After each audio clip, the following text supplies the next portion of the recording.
જેમ કે સૌથી વધારે સુધારો આવશે રાજનીતિમાં અને કાનૂનમાં. તો બલભદ્રભાઈ, જો સરકાર આ નિયમ લાવે તો કયા કયા ક્ષેત્રમાં સુધારા થઈ શકે? જો સાહેબ મિશન 2028નો આ કાનૂન અને આ નિયમ જો આવી જાય તો દેશના હરેક સેક્ટરની અંદર, જેમ કે સૌથી વધારે સુધારો આવશે રાજનીતિમાં અને કાનૂનમાં, પછી શિક્ષણમાં, પછી રોડ રસ્તામાં, પછી અર્થવ્યવસ્થામાં, અને શું કહેવાય કે હેલ્થ કેરમાં, અને હરેક જગ્યાએ રોડ રસ્તા તમને સુવ્યવસ્થિત અને સારા જોવા મળશે. શિક્ષણ પર તમને જે કાંઈ પણ જે આધુનિક રીતે અને જે કાંઈ હિસ્ટ્રી આપણી જે અત્યારે વિલુપ્ત થઈ રહી છે એ શિક્ષણ જોવા મળશે.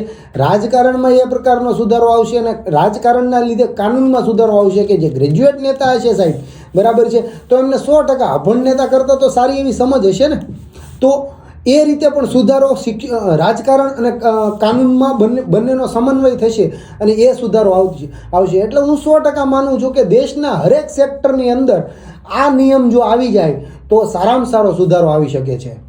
તો આ સાથે જ વિદાય લઉં છું મિત્રો. જય હિન્દ, જય જવાન, જય કિસાન.